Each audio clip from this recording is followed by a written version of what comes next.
Nos volvemos a encontrar. Vamos a informar sobre el acuerdo con el gobierno de Estados Unidos y vamos a insistir primero en que fue un buen acuerdo para nuestro país, que se evitó la posibilidad de una crisis económica, financiera, y que así lo están percibiendo empresarios y la gente, y así lo están demostrando los datos sobre el comportamiento del peso y sobre compromisos de inversión para nuestro país. Además, que es lo que considero también importante, es todo un desafío, porque tenemos que demostrar en un plazo que hay otra vía, que hay otra forma de enfrentar el fenómeno migratorio, que podríamos llamar la vía mexicana.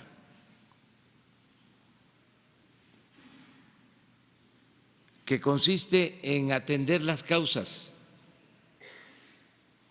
en atender los problemas que originan el fenómeno migratorio, no apostar solo al uso de la fuerza, a medidas coercitivas, sino dar opciones, dar alternativas a la gente para que puedan trabajar y ser felices donde nacieron, donde están sus familiares, donde están sus costumbres, sus culturas.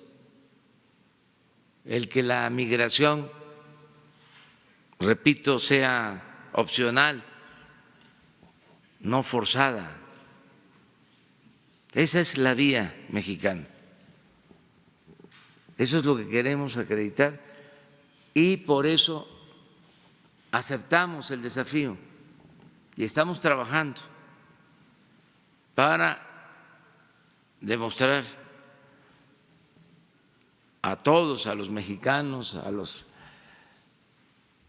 centroamericanos, en nuestra América, demostrar al gobierno de Estados Unidos, de Canadá, en el mundo entero, de que se puede atender el fenómeno migratorio si hay desarrollo, si hay empleo, si hay bienestar, y que la paz y la tranquilidad son frutos de la justicia.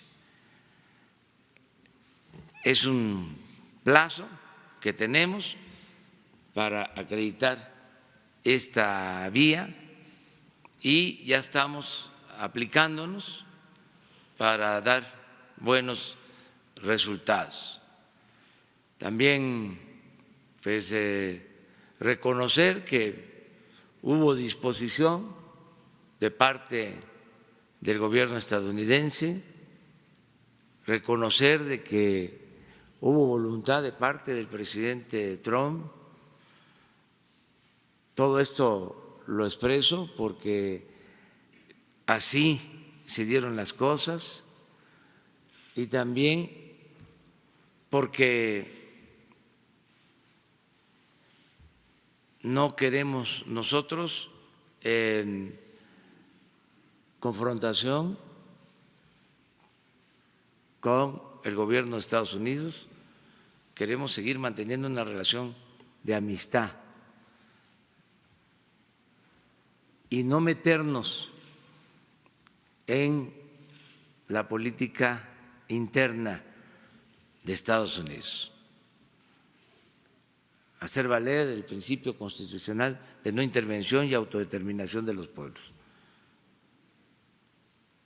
Entonces, Marcelo les va a informar cómo vamos y lo vamos a estar haciendo todos los días de esta semana. Vamos a tener información sobre este tema. Es algo parecido, guardada todas las proporciones, a cuando iniciamos el plan contra el robo de combustible o el llamado huachicoleo, que estábamos informando constantemente. Y en ese caso se pudo. Pensamos que en este también, y se va a poder con la vía nuestra, que valora no solo el derecho que tiene la gente a buscarse la vida, el derecho al trabajo, sino también el respeto a los derechos humanos. Entonces, eso es lo que está de por medio. Vamos a escuchar a Marcelo. Con su permiso, señor presidente, buenos días a todas, a todos.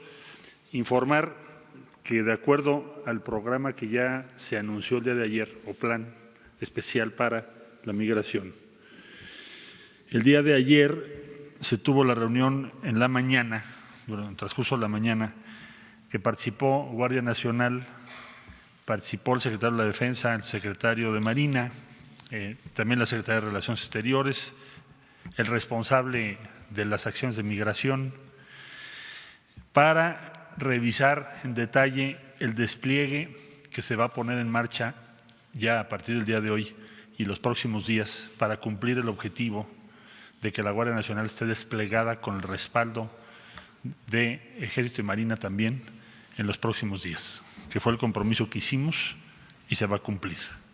Podríamos decir que ya estamos en la fase de implementación del plan especial y estaremos informando mañana, como lo indicó el señor presidente, y pasado mañana, exactamente el avance de cada día de los elementos que se van a disponer para este propósito. La reunión del día de ayer se llevó a cabo en Tapachula, en la zona militar, y a partir del día de hoy, mañana, y como ya lo dije, pasado mañana y los días subsecuentes, el despliegue va a ir avanzando rápidamente. Por otro lado, también Francisco Garduño inició y va a presentar el día de hoy y por la tarde las acciones de migración inmediatas, acciones inmediatas en materia de migración, para poder ampliar la capacidad de gestión migratoria inmediata. También el día de hoy por la tarde se presenta el programa a cargo del licenciado Horacio Duarte, que tiene que ver con el respaldo a municipios fronterizos del norte para la gestión de apoyo a esa región y a esas autoridades y a esas zonas en lo que se refiere a quienes van a estar en México esperando su procedimiento de asilo. En este momento, como decía yo el día de ayer, son 10,000 personas. Y asimismo también Javier que es el responsable de lo que tiene que ver con el bienestar social en el sur, Javier May, presenta hoy en la tarde su programa ya detallado.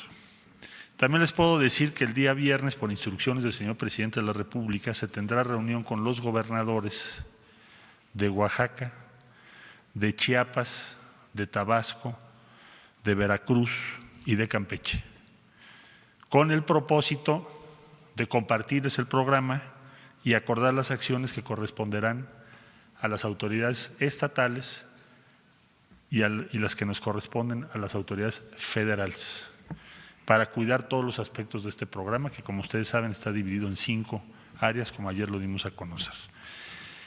Por último, en lo que hace a la relación con los países de Centroamérica, también el día de ayer se tuvo comunicación con los 3 países, Guatemala, Honduras, El Salvador. Ya se instalaron la mesa de trabajo con los 3 países y desde luego estaremos trabajando con ellos los temas propiamente migratorios, pero también lo que tiene que ver con la acción inmediata del Plan de Desarrollo Integral para Centroamérica. Entonces, los 5 componentes del Plan Especial para Migración están en marcha. Para el día viernes presentaremos ya el detalle de todas las acciones. ¿Por qué el viernes? Porque vamos a escuchar a los gobernadores y deben informarse lo que se va a hacer tanto a nivel federal como a nivel estatal. Esto será el día viernes. Por mi parte sería el informe, señor presidente, y estoy a la orden. ¿Puedo contestar? Gracias. Por favor. Sí, secretario. Gracias. Buenos días. Hola.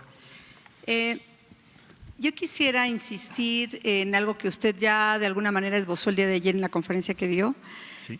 por la tarde, respecto de esta llamada que tuvo con el presidente Trump.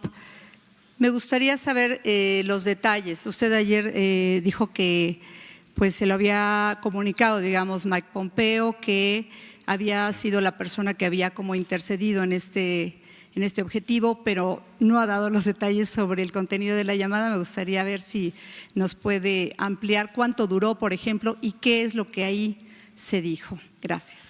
Sí, bueno, ya presenté el día de ayer el informe, y ese fue el motivo de la conferencia de prensa, el informe al Senado de la República de todas las actividades desarrolladas, las pláticas que tuvimos, las llamadas por teléfono. Debo decir que es la primera vez en la historia diplomática de México que se da a conocer un informe de esa naturaleza, estando en curso una negociación.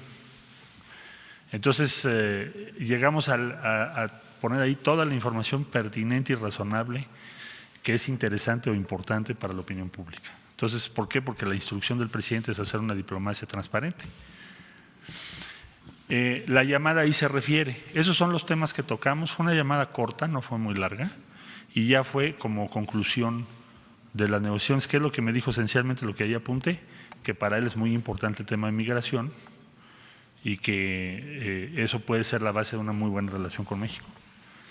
Y el otro tema que tocó es que le preocupa el tráfico de drogas, que le gustaría que también participáramos o trabajáramos en ello. Lo que le señalé es que ya hay un programa de cooperación muy amplio sobre ese particular. Básicamente fueron los temas que se tocaron en la llamada. ¿Cuánto pudo haber durado, canciller? Difícil estimarlo exactamente, pero no creo que haya durado más de 5 minutos, algo así. Gracias. De nada. ¿Vale?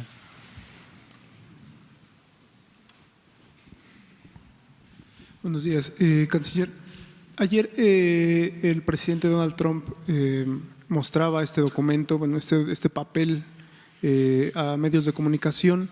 Quisiera saber si se va a abrir o se va a transparentar todos los documentos que se firmaron en esta reunión que se tuvo en este acuerdo, los acuerdos que se firmaron con Estados Unidos, ya que también la oposición en el Senado así lo pide, que busca, digamos, que todos los documentos que se hayan firmado, que se hayan acordado ya con el gobierno, sean transparentes. ¿Usted nos puede proporcionar estos documentos y de cuántos documentos estamos hablando? Gracias. Todo está en el informe que mandé ayer, todo. No hay ninguna otra cosa adicional. Incluso las copias de… Toda la información está ahí, está en detalle todo lo que se habló, lo que se dijo, lo que se acordó, todo está ahí. Gracias. Señor Canciller, Ahí vas tú también. perdón. Señor Canciller, señor Presidente, buenos días. Arturo Páramo, Grupo Imagen. Con estos avances que ya se tuvieron ayer por parte de los integrantes del equipo, ¿ya se puede hacer una estimación de cuánto le va a costar al gobierno mexicano implementar las medidas en la frontera sur para lo que usted comentaba ayer, la modernización de toda la infraestructura para atender a los migrantes que llegan desde Centroamérica y también en el norte para poder recibir a toda la gente que Estados Unidos va a retornar? Y una segunda rapidísima, comentó ayer también que se esperaba que lo que hay en el norte, la infraestructura, se replicara en buena medida en la zona sur.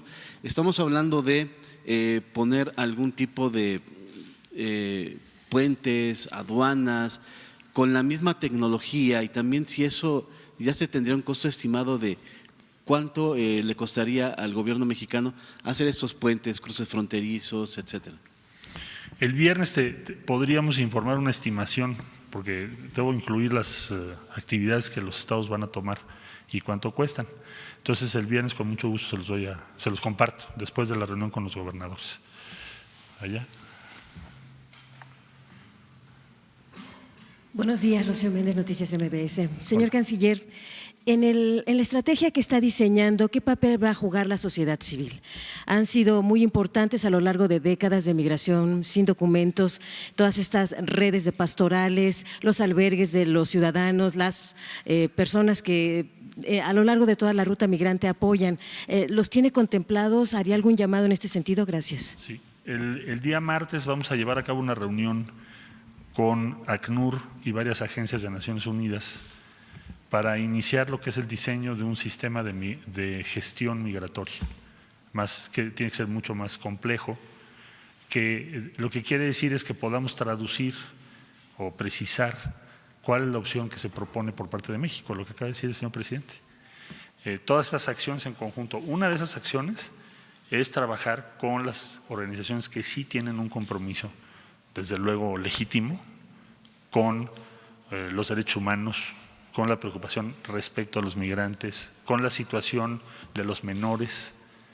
Esto es desgarrador, pero el flujo que estamos viviendo están poniendo a disposición menores no acompañados para que vayan hasta Estados Unidos, se consigan allá el permiso de trabajo y luego o los dejan allá o los regresan.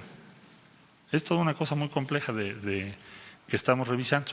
Pero entonces la idea es buscar que nos acompañen en lo que hagamos a las organizaciones que sí les preocupa, que son muchas, que tienen muchísimo que decir, y por supuesto que el presidente me ha pedido que hable no solo que hablemos, que los incorporemos. ¿Cómo se incorpora esto? Pues vamos a diseñar nuestro sistema. ¿Cómo lo vamos a hacer? ¿Cómo esto va a ser permanente? ¿Cómo podemos hacerlo de la mejor manera posible? ¿Qué tipo de programas de empleo podríamos hacer? ¿Cómo podemos atender a los niños?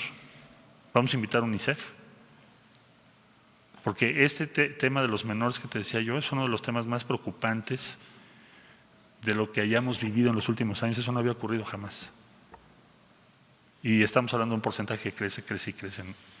Entonces, esto va a ser el día martes, esta reunión, y les vamos a mantener informados con mucho gusto. Claro que sí. Por favor.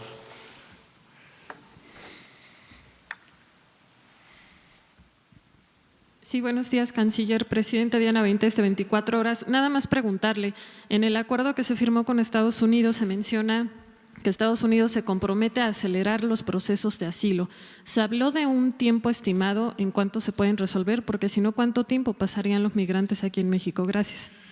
Sí, eso es algo que hemos subrayado en todos los diálogos. El viernes habrá otro encuentro con autoridades norteamericanas migratorias y ese es uno de los objetivos principalísimos, que garanticen que las audiencias sean en menor tiempo.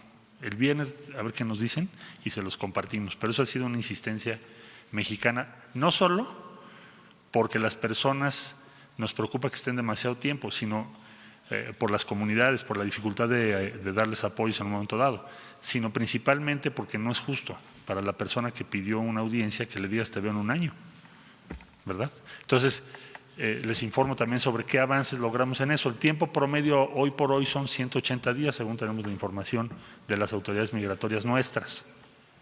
Pero vamos a ver si lo logramos. Por eso está puesto así. Ahí atrás, por favor.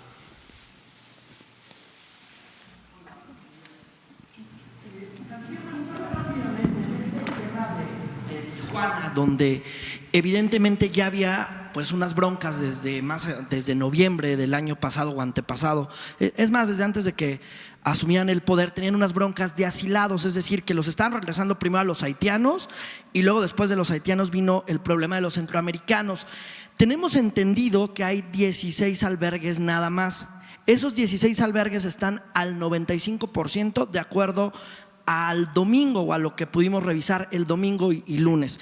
¿Qué es lo que va a pasar con estos albergues donde se refugian los asilados? Porque el alcalde de Tijuana dice, bueno, nosotros no podemos mantener a los centroamericanos, las asociaciones civiles y religiosas dicen que no tienen dinero porque les tocó parte del recorte presupuestal, y tercero, que se está tardando más la Unión Americana en poder devolverlos, se tardan de 4 a 5 meses, la primera cita es de 5, 4, 8 meses. Entonces, ¿qué van a hacer? ¿Les van a dar dinero a los albergues? ¿Ustedes van a instalar un propio albergue, el propio gobierno federal, el INAMI? ¿Qué es lo que va a hacer? Si nos puede compartir un poco.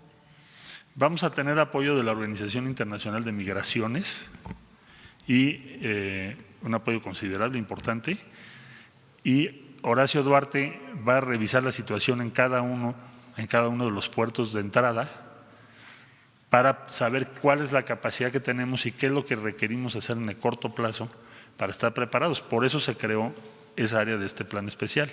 Como yo decía, el día de hoy a las 5:30 de la tarde va a presentar su programa detallado. El viernes la compartimos con los gobernadores y el viernes se las vamos a conocer ya en detalle. Gracias. A ti, acá, por favor. Hola, buenos días, canciller. Carlos Calzada, Radio Educación. Empresarios en el norte han señalado que México no tiene los recursos suficientes para mantener a los inmigrantes que sean rechazados de los Estados Unidos y que se deberán de tomar algunas medidas adicionales. Y bueno, también algunas encuestas han señalado que una gran parte de la población mexicana también considera que se debe dar primero oportunidades de empleo a los mexicanos antes de a los inmigrantes centroamericanos. Me gustaría conocer su opinión al respecto. Gracias. Sí, bueno, hemos hecho todas las estimaciones. Nada más, otra vez yo les pediría que dimensionáramos del mes de enero al mes de mayo, llegaron transcurriendo, atravesando el territorio nacional, 600,000 personas a Estados Unidos. De esas 600,000, no obstante que ya se tenía el programa de que esperen en México su audiencia, solamente tenemos 10,000 en México. Entonces no cabe esperar, primero que tengamos claro que no cabe esperar que tengamos 600,000, eso no es factible, no es posible y no accederíamos a algo así con esa cifra. Entonces, si tenemos éxito y debemos y vamos a tener éxito, porque si no, ¿para qué lo proponemos? Vamos a tener éxito. Entonces se va a reducir el número. Entonces no estamos esperando un retorno masivo a los puntos por los que entraron. Entonces vamos a ir ajustando nuestras acciones, el programa de acción, lo que está preparando Horacio, al número de personas que vayamos teniendo claro que van a regresar para esperar su audiencia. Eso complementado con que sea menos tiempo. Y entonces estimamos que eso nos va a permitir que no tengamos una crisis o que no tengamos un número excesivo, que es lo que creo que les preocupa a los empresarios. Allá, a ver, hasta allá.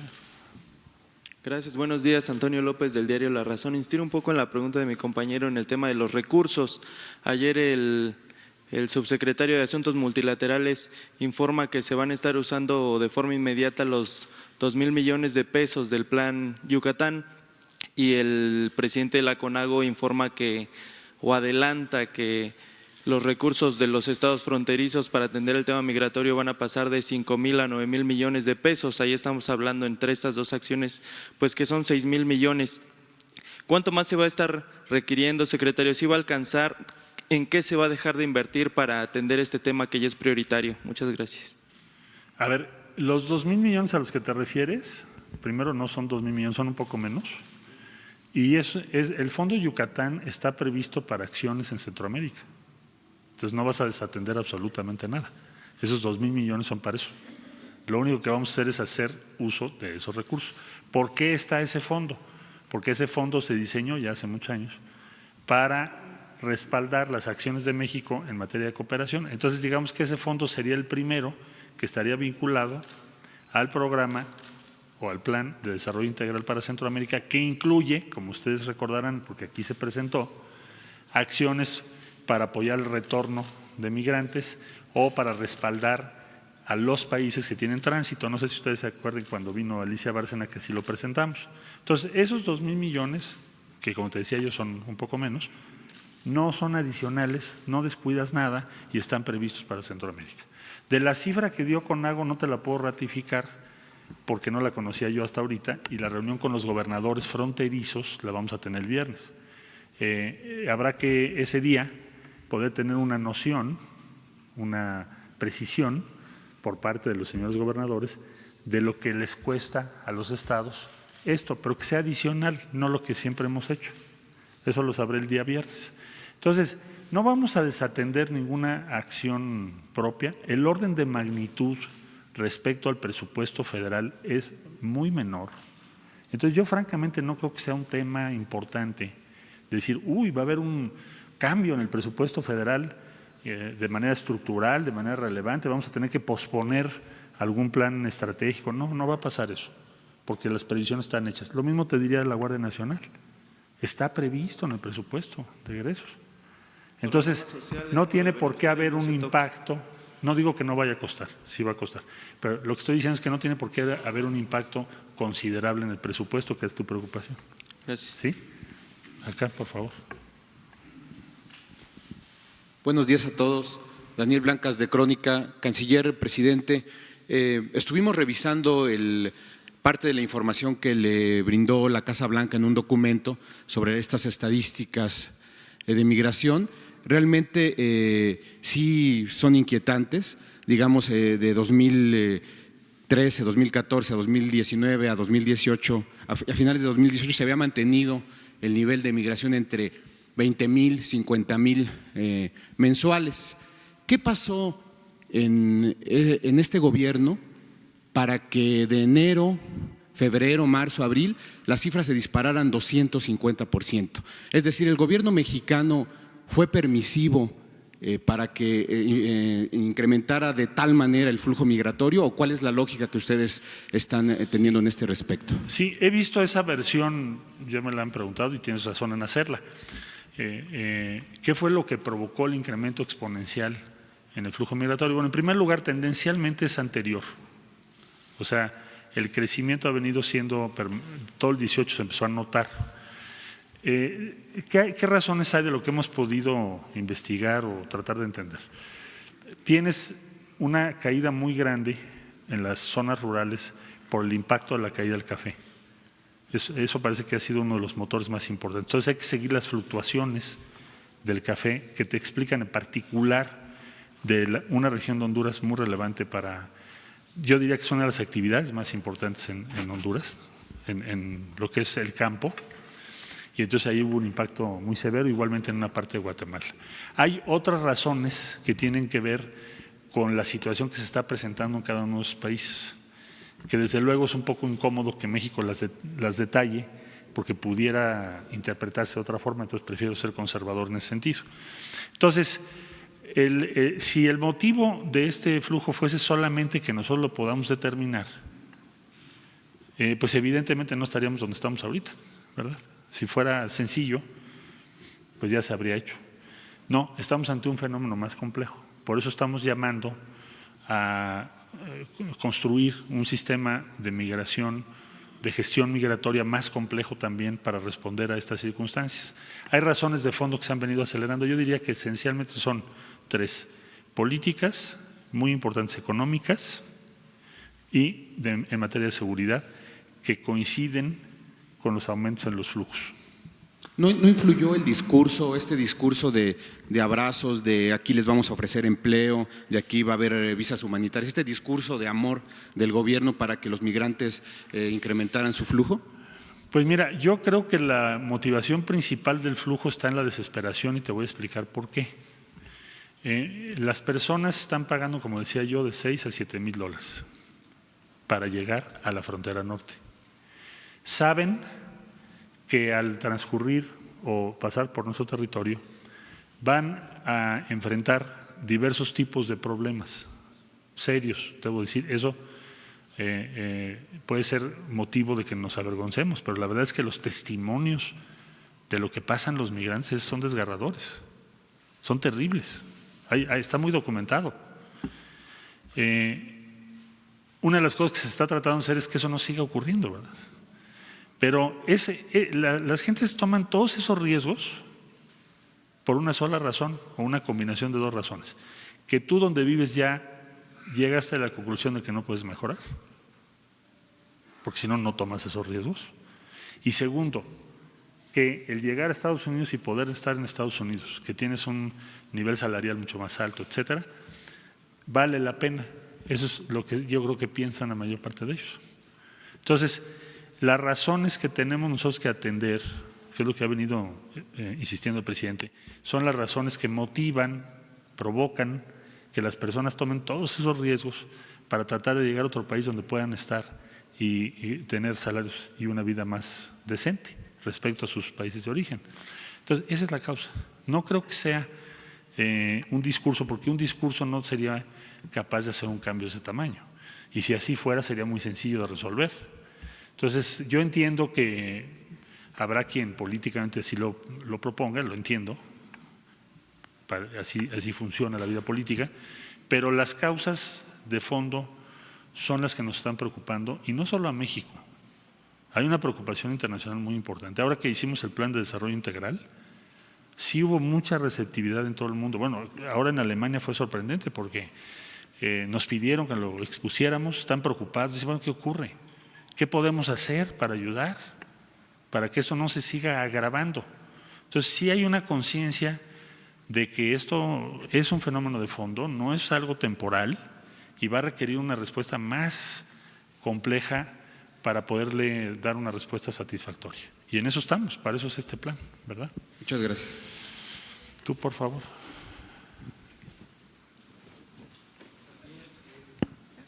Sí te escucho. Bueno, mi nombre es Hans Salazar de ZMG, Urchuirer, Zócalo Virtual. La pregunta es, ¿cómo está operando la parte de la comisión, la parte de esta parte especial con los subsecretarios? Ya que la sinergia con las secretarías federales pues tiene que entrar en un tema de eficacia, eficiencia, y no generar un tema que pues es natural, el tema de la política interna, de la grilla, y que ya empezaron el radiopasillo que se le llama vulgarmente. ¿Cómo enfrentar esto? ¿Cómo lo está operando? Ahora ya se le denomina incluso pues el supersecretario, y es normal, es parte de un escenario donde usted está en los reflectores de manera importante por este encargo presidencial.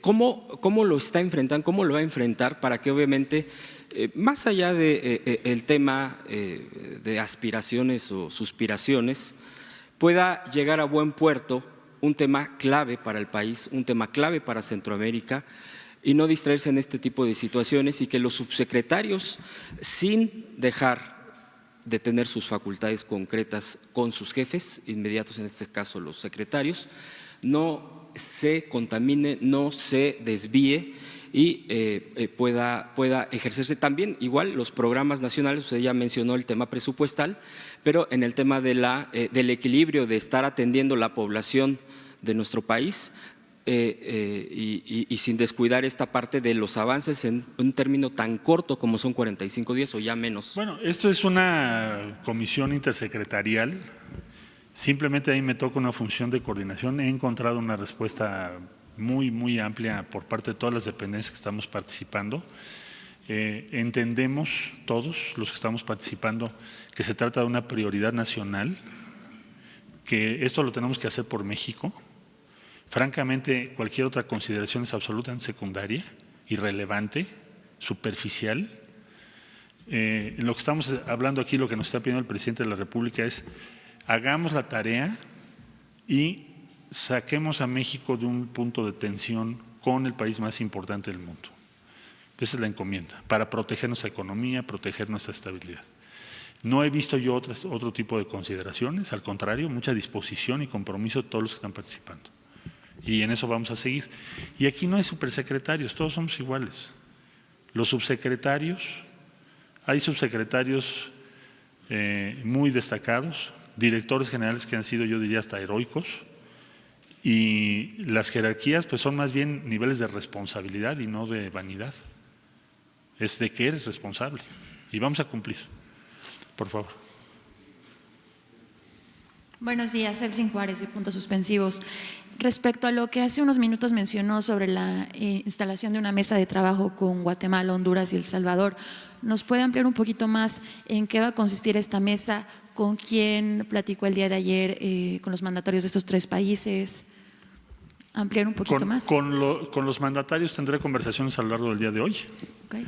Por razones de agenda, pero sí ya hablamos aquí desde luego con los embajadores. Se instaló una mesa permanente, ya teníamos sesiones cada semana, pero ahora será una mesa pues prácticamente permanente para atender la emergencia. Tiene que ver con temas consulares, en primer lugar, tiene que ver con temas que a ellos les preocupan de protección a los migrantes y tiene que ver con gestión fronteriza que es compleja, porque tenemos un gran intercambio entre particularmente Guatemala y México en lo que es la frontera. Miles de personas que diario cruzan, bueno, hasta para hacer compras. Entonces tenemos que ver muchos detalles y trabajar de la mano con ellos. Y hemos encontrado una buena recepción. El día de hoy terminaré las llamadas con los mandatarios y para mañana yo creo que les puedo informar sobre qué ocurrió con eso. Okay. Muchas gracias. Gracias a ti. Allá. Aquí el problema es que estamos como… Celebro que haya logrado el acuerdo, aunque sé que es una protección al sector automotriz y que es transnacional, en buena medida, es la implicación mayor, pero lo celebro porque tiene una connotación social muy importante y los felicito. Así son las cosas, no lo podemos cambiar la estructura productiva y de comercio exterior del país. Son errores del pasado que no diversificamos en su momento. Pero aquí el problema es el empleo. Tenemos como tarea principal la sociedad mexicana al menos generar 1.200.000 empleos al año para la gente que se va a la población económicamente activa de manera anual. Y estamos, para eso deberíamos crecer, usted lo sabe, de acuerdo a la ley de con cualquier estimación, 6.5, como en el desarrollo estabilizador. El problema es que este año pronosticamos, o los organismos internacionales, entre 1 y 2%, lo cual nos genera un empleo de 300.000 contra 1.200.000, ¿verdad? Hay un déficit de generación de empleo, de crecimiento de empleo, de 900.000 empleos al año. Catastrófico, terrible. Es pelear contra Sansón. Por más reuniones, por más comisiones, por más números de estructura del trabajo, 5 puntos del programa, ahí está Sansón. ¿Cómo vamos a hacerle para generar el déficit de crecimiento de 900 que tanto le hemos prometido todas las banderas políticas, todos los sectores sociales, en todas las épocas al pueblo mexicano y no se lo ha cumplido? Ahora, si usted dice que son 600.000 los que han pasado inusitadamente, y lo va a reducir, digamos que lo reduzca heroicamente a la mitad, 300.000. Entonces va a completamente cancelar el empleo generado, porque va a tener la tarea de generar otros 300.000. Ahí no me queda claro, no tengo antecedentes para saber qué compromiso hay, y si no le van a dar empleo, pues peor, porque los vamos a mantener. Eso sin contar el grave problema. Ustedes aquí en el DF no conocen la realidad de la frontera, no la conocen porque no la han vivido. Es una zona de guerra, es una zona de guerra. hay 60, 70 mil casas en cualquier población promedio abandonadas. Hay cientos de poblaciones completamente abandonadas. El señor presidente conoce porque ha viajado y ha estado muy atento, pero el grueso de la población capitalina, gracias a Dios, no sabe la situación que vivimos en la frontera. Yo soy el doctor Carlos Cabeza, perdón porque luego se me olvida decirlo, y de Daily News de los Dos Laredos. Entonces, tenemos un problema tremendo de inseguridad, ya para y tenemos un problema tremendo económico, porque hay un aeropuerto de carga que hace 20 años, debido a la colusión de la mafia del poder, en realidad, no se ha llevado a cabo. La ignorancia aquí de los funcionarios federales no saben lo que es una plataforma de logística integral ni la importancia que tiene en Taiwán, Singapur, Corea, Malasia, y no las hay. No hay recintos fiscalizados. En el plan de desarrollo ni siquiera hay la figura de recinto fiscalizado, tocábamos el otro día. Es un problema económico y de desatención y de desentendimiento. El señor presidente hizo la ley de fomento fronterizo. Qué bueno. No se ha implementado. Hay muchos cabos sueltos.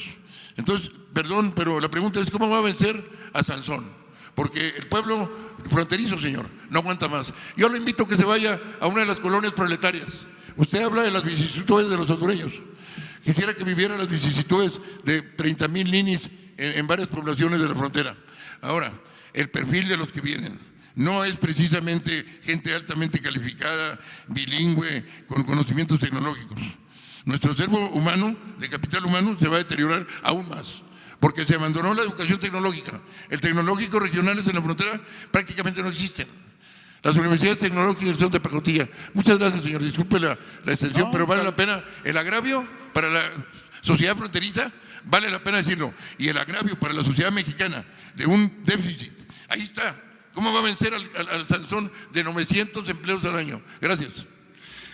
Bueno, en primer lugar le diría que la cifra que dice 600,000 que han llegado hasta ahora, los que están esperando en México su audiencia son 10,000. No 300,000. O sea, no estamos esperando esas cifras. El pasado había 600,000 y que esperaban. Llegaron 600,000 este año, del mes de enero a esta fecha. Y desde el mes de enero está vigente el programa del que estamos hablando. Y han sido regresados para esperar su audiencia 10,000. Es lo que quiero decir, para tener una idea de números.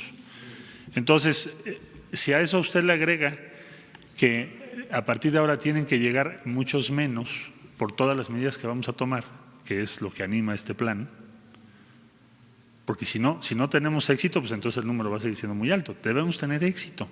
Por eso estamos participando en todas las dependencias, para bajar, reducir el número y darles opciones a las personas allá, no necesariamente en el norte o en los puntos intermedios. Entonces, creo que no se va a dar ese escenario, aunque estoy muy consciente de lo que usted está diciendo. Por eso el presidente ordenó que Horacio Duarte, que es subsecretario de Trabajo, organizara cómo vamos a respaldar a las comunidades en el norte para atender a estos 10,000 y a los que, en su caso, tengamos que recibir en los próximos meses. Esperamos que nuestras medidas tengan resultados y que entonces el número sea un número muy pequeño. Eso es lo que esperamos, con todas las medidas que hemos tomado. ¿Sí? De acuerdo con la edición del periódico The New York Times, el pasado 8 de junio, habla de una reunión secreta entre la exsecretaria del Interior, la señora Nielsen, y su similar, la señora Olga Sánchez, en la que desde el mes de marzo se había aprobado el despliegue de la Fuerza Militar Mexicana en la frontera sur. ¿Usted podría avalar lo que Heiji Haberman, del periódico New York Times, asume como un acuerdo secreto entre ambas secretarias? Y finalmente, ahora que fue usted a Alemania, conoció el acuerdo que en el 2016 los gobiernos de Turquía y Alemania tomaron para recibir a los asilados sirios. Sí. Y esa es una experiencia, es un modelo que puede aplicar para México, señor canciller. Sobre lo primero, pues no es una reunión secreta, no es secreta que en ese día, saliendo, la ministra Olga Sánchez Cordero informó de a qué acuerdo se había llegado. Ella hizo público los resultados de la reunión, no fue una reunión secreta en su momento. Ahora, ahí no se habló del despliegue de la Guardia Nacional que estamos hablando ahora, se habló esencialmente de que habría 17 puntos de revisión en el Istmo de Tehuantepec, que ella lo explicó en esa intervención, pero no tenía que ver con lo que estamos haciendo en este momento exactamente. Lo que estamos haciendo en este momento, primero, por orden de magnitud, y segundo, cualitativamente, es la Guardia Nacional. En aquel tiempo todavía no teníamos elementos de la Guardia Nacional, o no se había formado, acuérdate que no se había aprobado, incluso constitucionalmente todavía formar la Guardia. Entonces, lo exacto está en las declaraciones públicas de Olga Sánchez Cordero. Ahora, por lo que hace a lo de Turquía, se llegó a un acuerdo, sí lo conocemos perfectamente bien, logró para la Unión Europea una reducción en los flujos de 1.200.000 personas a 600.000 personas más o menos. Y lo que hace Turquía es, bueno, a cambio de yo recibir a estas personas para que pidan su asilo aquí, me refiero sobre todo a los sirios, la Unión Europea les ofreció 6.000 millones de euros y hicieron un acuerdo pues también para apoyar a Turquía respecto a la negociación con la Unión Europea, porque ya ves que Turquía quiere ser parte de la Unión Europea con todas las ventajas comerciales que eso significa. Esto último no se ha concluido, pero lo otro sí se hizo con esas características. En el informe que rendimos al Senado puedes encontrar más detalles de lo que se dijo en las conversaciones respecto a Turquía. Y finalmente, Bernie Sanders, precandidato del Partido Demócrata, Bernie Sanders, precandidato del Partido Demócrata, dice que él tiene otra perspectiva para la solución del tema migratorio y apuesta al IRCA, que el presidente Reagan en el año de 86 propuso y fue aprobado y dio a 3 millones de connacionales asilo. Bueno, es interesante su punto de vista y desde luego muy respetable, pero hoy por hoy pues lo que tenemos que hacer es, digamos, las negociaciones con el gobierno en curso. Bueno, a ver, allá atrás, bueno. Buenos días, canciller. Yo quería preguntarle cuáles son las 13 coordinaciones regionales en la frontera sur en donde va a ser desplegada la Guardia Nacional. Ayer nos dijo que nos iba a decir hoy. Y también incrementarán el presupuesto a Comar y si ya hay un protocolo de actuación para la Guardia Nacional, porque no es lo mismo pues tratar con delincuentes a tratar con migrantes que están solo haciendo una falta administrativa aquí en el país. Y finalmente… ¿Me puedes repetir la segunda?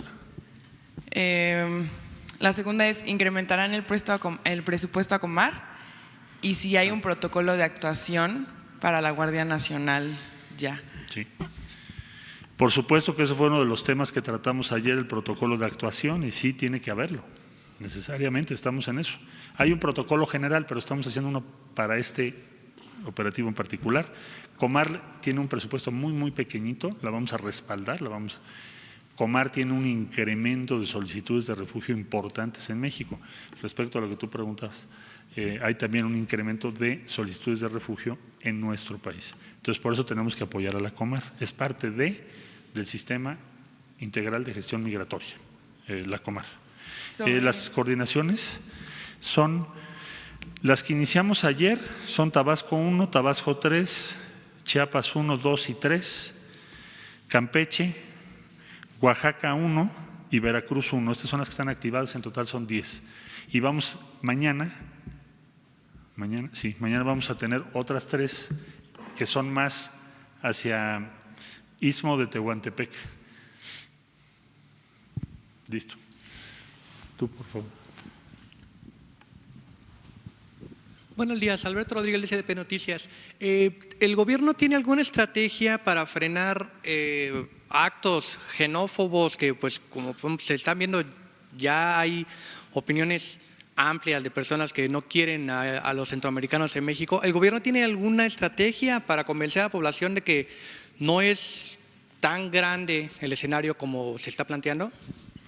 La xenofobia siempre es un error y la posición del gobierno de la República en todos sus ámbitos y en todos los espacios, en todas las esferas, es luchar en contra de eso. Y eso lo hacemos de muy diversas maneras, desde campañas que están ya en curso en favor de los derechos humanos hasta acciones de política pública. Lo que vamos a hacer es demostrar que se puede gestionar un flujo migratorio muy grande sin reacciones xenofóbicas que además son injustas y están equivocadas por definición. Nosotros no podríamos caer de ninguna manera en algo así. Sería un gran error que nuestro país fuera en esa dirección y no creo que lo vaya a hacer, porque tenemos una tradición solidaria muy fuerte y una vigorosa cultura en favor de los derechos de las personas, los derechos y las libertades de las personas. Si no creyéramos en eso, no estaríamos aquí. Entonces, eso es lo que vamos a defender. La xenofobia siempre es un error. El odio siempre es un camino al desastre.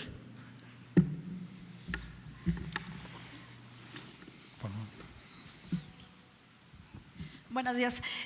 Canciller, ¿cómo lidiar con esta especie de bullying del presidente Donald Trump a las autoridades mexicanas mostrando este documento que finalmente genera ruido al interior del país? Ayer decía, por ejemplo, el gobernador Alfaro que dan dudas sobre el acuerdo que se firmó, a pesar de que ustedes pues ya dieron el documento, dio este informe ampliado, piden su comparecencia en el Senado si ya hay alguna fecha. ¿Cómo lidiar con esta situación después de este acuerdo a que se llegó, pues estos ataques del presidente Trump? Gracias.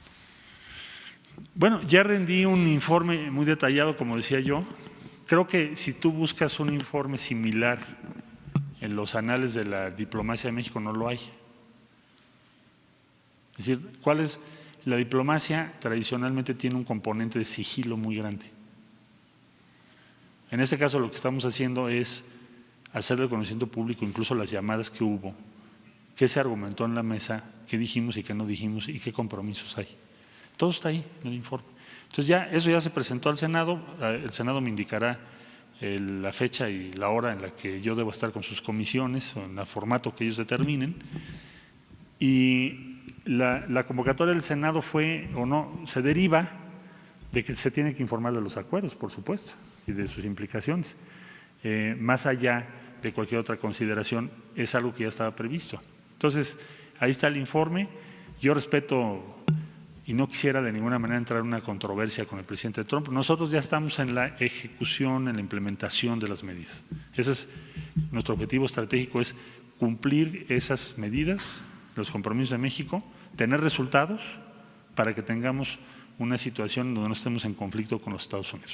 Entonces, estamos en la fase de implementación. El informe está ahí completo. ¿El presidente Trump dejarían pasar las declaraciones del presidente Trump? Lo que vamos a hacer es cumplir lo que acordamos. Eso es la instrucción que tengo del presidente.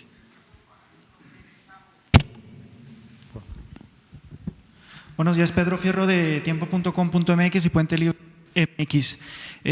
Canciller, ¿cómo se va a efectuar este plan en la frontera norte? Se ha hablado mucho de la frontera sur. ¿Se contempla algún despliegue de la Guardia Nacional al norte? A lo mejor no frontera con Estados Unidos, pero sí un poco más abajo para lograr contener a todos los migrantes que ya vienen cruzando por México. Se tocó también en la negociación con Estados Unidos, ¿cuándo se va a regularizar el cruce fronterizo hacia Estados Unidos? Sobre todo de mercancías y de personas que están pues de hace meses atrás más lentos de lo cotidiano. Uno de los objetivos principalísimos de este plan es lograr la regularización en los pasos fronterizos del norte. Es decir, si seguimos con flujos tan grandes, nos crean muchos problemas en el paso fronterizo en razón de que Estados Unidos pues presiona. Es decir, te pone el personal a atender otras cosas y entonces los tiempos de paso por aduanas se amplían en demasía. Entonces, uno de los efectos que este plan puede tener es que eso ya no siga sucediendo. Eso es lo que quisiéramos lograr. Para eso estamos haciendo todo el esfuerzo que acabo de decir. Y respecto al norte, más adelante podré irles informando lo que vamos a hacer porque también está incluido, hay varias acciones incluidas, unas ya en curso y otras por venir, aunque el énfasis principal será la frontera sur. ¿En 45 días se podrían regularizar los cruces fronterizos? En 45 días tienen que pasar muchas cosas, así que entre otras cosas que el plan tenga éxito. Allá atrás, hasta allá. Sí, gracias. Buenos días, Canciller. Montserrat Vargas de Publimetro. El pasado 8 de junio el presidente hablaba de más de 40,000 niños migrantes que viajan solos. Sí. Saber si va a haber un protocolo especial, sobre todo con el despliegue de la Guardia Nacional. Gracias. Sí, estamos revisando ese protocolo con muchísimo cuidado. Es algo que nos preocupa mucho, ese flujo tan grande de menores no acompañados. Es algo crítico. Entonces, lo que hice fue invitar a UNICEF, además de la Organización Internacional de las Migraciones, además de ACNUR, de la Organización de las Naciones Unidas. El día martes vamos a tener la reunión en la Cancillería para revisar principalmente ese tema. Es lo que más nos preocupa. Es increíble que eso esté sucediendo, ya más allá del tema del acuerdo con Estados Unidos. Este es un tema central en términos humanos. ¿Cómo es posible que estén tantos niños no acompañados siendo utilizados para, no digo que todos, pero una parte importante? Entonces estamos muy preocupados por eso. El día martes tenemos esa reunión para diseñar y escuchar las mejores experiencias que ha tenido UNICEF, la Organización Internacional de Migraciones, ACNUR con refugio, y tratar de hacerlo lo mejor posible, tratar de implementar las medidas más avanzadas que haya en todo el mundo, lo que hayamos aprendido entre todos. Ese es el objetivo. Y el martes es la reunión, si el presidente nos lo permite, en los días subsecuentes se los informamos por esta vía. ¿Sí? ¿Ahí atrás?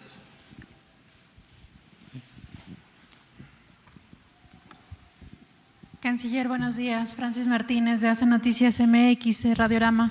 De acuerdo con analistas, las crisis migratorias han sido muy bien aprovechadas por el presidente Donald Trump. Sus posturas misóginas, racistas, de alguna manera han sido también respaldadas por movimientos de derecha en diversas partes del mundo. Esta política de contención migratoria que ustedes están realizando, ¿no beneficiaría de alguna manera indirectamente estas posturas de derecha? ¿Lo han evaluado? Yo creo que lo que tenemos que hacer, sí, claro que lo hemos evaluado. Además de que el enfoque es distinto porque pretendemos tomar una serie de medidas que tienen que ver con empleo. Cuando hablo de gestión migratoria, de que lo que dijimos en nuestro plan de desarrollo integral se pueda llevar a cabo, lo que nos ordenó el presidente respecto a programas de empleo, ofrecer alternativas. Precisamente lo que nos estaban ahora señalando, pues ustedes están ofreciendo empleo y puede ser eso un problema, que ya contesté por qué no. Bueno, el enfoque nuestro no es contención, es un enfoque más complejo. Vamos a hablar con muchas organizaciones de migrantes para que nos ayuden, para que podamos evitar que la permanencia de flujos importantes provoque conflictos o reacciones o roces con los Estados Unidos. ¿Qué es lo que puede favorecer un discurso progresista? Que sería tu pregunta implícita. ¿Favorecer un discurso progresista sería que no haya frontera? No, sí debe haber frontera. ¿Pero qué lo favorecería? Que tuviéramos éxito, que tengas resultados presentables de que las medidas que se están promoviendo pueden tener éxito, que pueden considerarse. Y entonces ir reduciendo el componente que tiene que ver con control e ir aumentando el componente que tiene que ver con alternativas. Pero es la única forma de demostrar que nuestro discurso es mejor y va a tomar tiempo, hay que tener paciencia, no creo que podamos ganarlo de un día a otro. Entonces, como muchos otros problemas que son complejos, se requieren respuestas complejas y en este caso también va a ser así. Hay que tener mucha perseverancia y mucha firmeza para que lo que se está diciendo todos los días se vaya ganando, hasta que llegue un momento en que quede claramente establecido que con un sistema de gestión migratoria diferente puedes tener buenos resultados. Pero va a ser una batalla que va a tomar tiempo. ¿Qué es lo que puede determinar cuál es el discurso que va a imperar? Pues los resultados. Pues si quieren, voy a contestar dos y luego no sé si el señor presidente quiere. Perdón. Muy buenos días, presidente, canciller. Rafael Herrera, corresponsal de Sin Censura con Vicente Serrano desde Chicago. Canciller, yo entiendo que se van a enfocar en este plan para detener la migración y dar resultados, pero yo le pregunto… Reducir. Perfecto. ¿qué apoyos va a tener nuestros paisanos en Estados Unidos que regresan o son deportados? Lo pregunto porque pueden ser carne de cañón para el crimen organizado en la frontera norte. Y en ese sentido me gustaría preguntarle, ¿podría informarnos cuántas deportaciones se están dando al mes? ¿Cuántos mexicanos están detenidos en centros de Estados Unidos? ¿Y qué condiciones se encuentran? Muchas gracias, canciller. Sí, las repatriaciones anualmente que tenemos son alrededor de 203,000, el último ejercicio. Y más o menos los que nos están regresando, los repatriados mensuales, más o menos deben andar en torno a 18,000 mexicanos. La instrucción que el presidente nos dio ahora a Horacio Duarte es que tiene que incluir el respaldo y el empleo, pues evidentemente en primer lugar a esos 18 o 20,000 mexicanas y mexicanos que nos regresan cada mes. Pero eso ya está ocurriendo, eso no es por este acuerdo, por estas medidas. Lo que se va a hacer es un esfuerzo por ofrecerles una alternativa. Esos son los números que tengo. Gracias. Ok, si me permite hacerle otra pregunta. Es que es de una por una. Ok, perdón. Bueno, para que así podamos tener más. Gracias, secretario. Buenos días. Le quisiera hacer dos preguntas. Por lo que dijo ayer Mike Pompeo, principalmente. ¿Cuál de las dos? Principalmente ayer, el secretario Mike Pompeo dijo ayer a senadores que reconoció, les confesó quizá, que Estados Unidos tuvo un avance significativo en negociaciones con México gracias al fantasma de las tarifas o a la amenaza de las tarifas. Y dice que incluso la delegación mexicana que usted encabezó aceptó dejarles hacer cosas a ellos que antes no habían podido.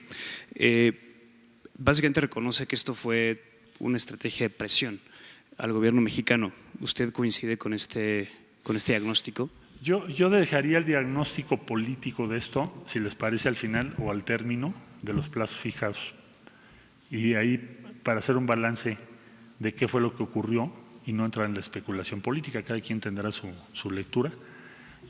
Nosotros pensamos que el que podamos tener un plazo, un tiempo, para demostrar o mostrar que lo que decimos tiene validez, es algo muy valioso.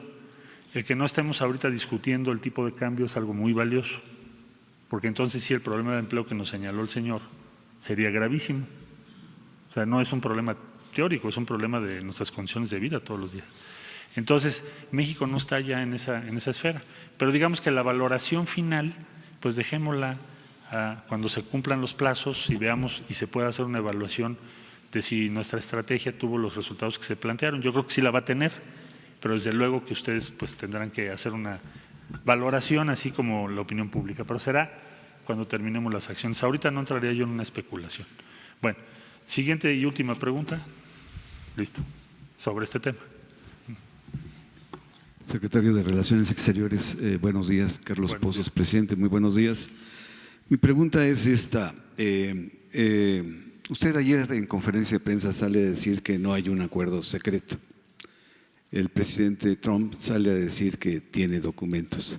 Yo confío en usted, secretario, pero la pregunta es, si no hay un acuerdo secreto, ¿usted a los mexicanos nos puede garantizar que el presidente Trump no acabará mandando a sus marines a la frontera de México y Guatemala? ¿Podemos estar seguros?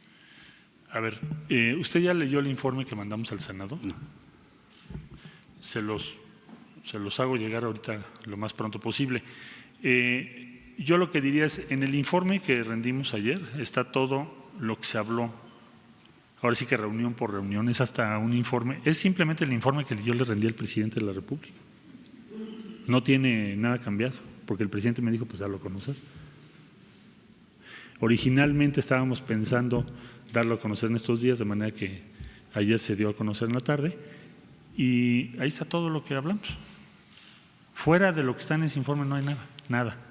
Todo lo que hablamos o nos comprometimos está ahí escrito. ¿Puedo una segunda pregunta? Pues era una, ¿no? Los Marines jamás aceptaríamos. Satanizar a los… No, se dijo una, hay que respetar, porque si no le quitamos. Los Marines que preguntaste, desde luego que nosotros jamás aceptaríamos la presencia de ninguna Fuerza Armada de Estados Unidos en nuestro territorio, jamás. Jamás está en contra de la Constitución eso. Última. No querés. Entonces, tú, por favor. Buenos días, canciller. Noemí Gutiérrez de Efecto TV. Hablaba que se va a acompañar de ACNUR y UNICEF, pero están pensando también que los acompañe la CNDH, sobre todo después de que dijo que la Guardia Nacional no tiene protocolos de actuación, sobre todo que van a tener uno especial para la frontera sur. Y también preguntarles si van a lanzar una campaña informativa para que los migrantes sepan que aquí en México pueden obtener empleo y sobre todo que no sean víctimas de estas bandas de tratantes. Gracias. Bueno, voy a comunicarme con la Comisión Nacional de Derechos Humanos, con mucho gusto, porque estamos preparando el protocolo. Entonces, si tienen propuestas que hacer, con mucho gusto las incluimos. Todo lo que sea para que hagamos las cosas mejor, hay que escucharlas y adelante. No tengo inconveniente por ningún lado. Segundo lugar, si va a haber una campaña informativa, ¿te refieres fuera de México? Vamos a tratar de hacerlo, pero eso va a depender de lo que me preguntó la compañera hace un rato, de la comunicación que tenga yo con los presidentes, porque acuérdate que eso es en otro territorio. No, pero aquí en México, para que sepan que… Pero aquí en México sería menos eficaz, ¿no? Yo creo que lo que necesitamos es la participación de los 3 países y trataré de lograrlo y se los informo. Pero por supuesto que sí lo tenemos como un punto a desarrollar, pero depende de los 3 países que estén de acuerdo y que podamos hacerlo de común acuerdo o coordinación entre todos. Bueno, muchas gracias. Buen día. Pues muy bien, muchas preguntas bien contestadas. Nada más, pues una reflexión final para todos los mexicanos. Reiterar de que fue un buen acuerdo, pedirles a todos los mexicanos que actuemos con humanismo, nada de xenofobia, que significa el odio al extranjero, nada de campañas contra migrantes. Eso no es humano ni es cristiano. Y ahí les remito a la Biblia, que habla de cómo tratar al forastero. Quien maltrata al extranjero, al migrante, más cuando tiene que hacerlo por necesidad, no actúa con humanismo. Esto es muy importante, porque el conservadurismo siempre apuesta a eso. Nosotros no podemos darle entrada a esa concepción de rechazo a los migrantes. Acerca de cuánto nos va a costar este plan,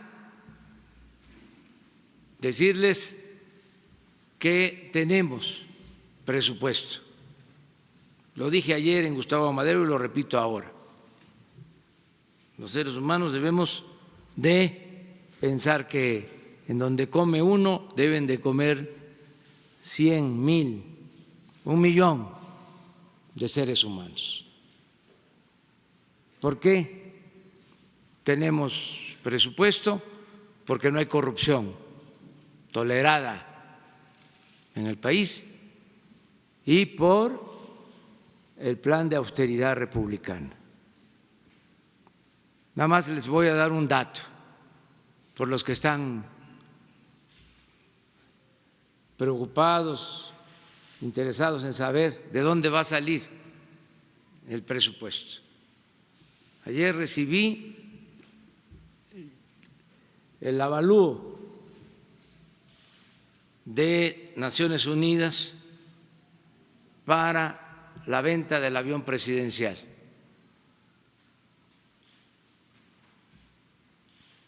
mínimo 150 millones de dólares. Y de ahí para arriba. El piso, 150 millones de dólares.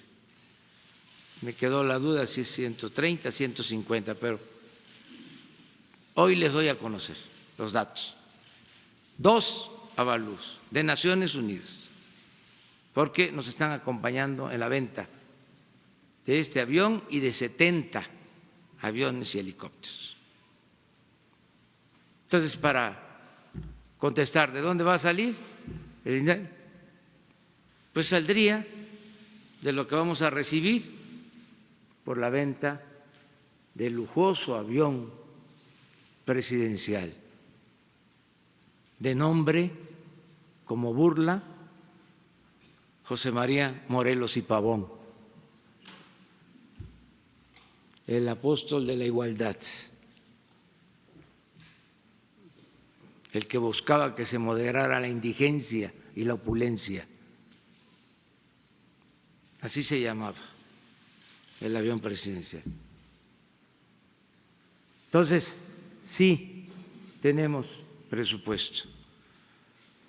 Pero si se tratara de hablar nada más de lo material, como si eso fuese lo más importante, si eleváramos lo material a rango supremo y subordináramos todo lo demás, lo humano, la justicia, bueno, imagínense cuánto nos estamos ahorrando por evitar la crisis. Nada más de lunes al día de hoy. ¿Cuánto hemos ganado? Porque se ha fortalecido el peso, se ha apreciado nuestro peso, la moneda que más se ha apreciado en los últimos días.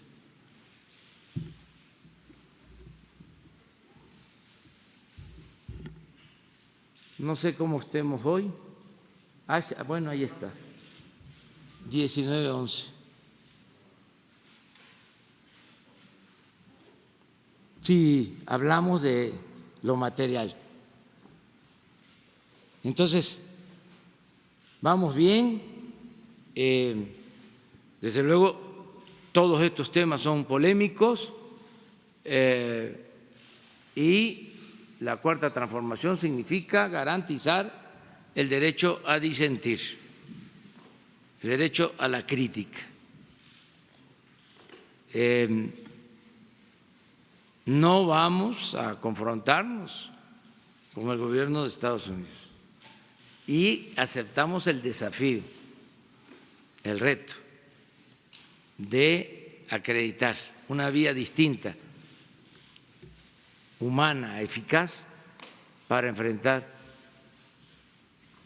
el fenómeno migratorio, la vía mexicana, y vamos a triunfar. Muchas gracias. Gracias. ¿Se va a reunir con la comisión? Sí, sí. ¿Nada más? Sí.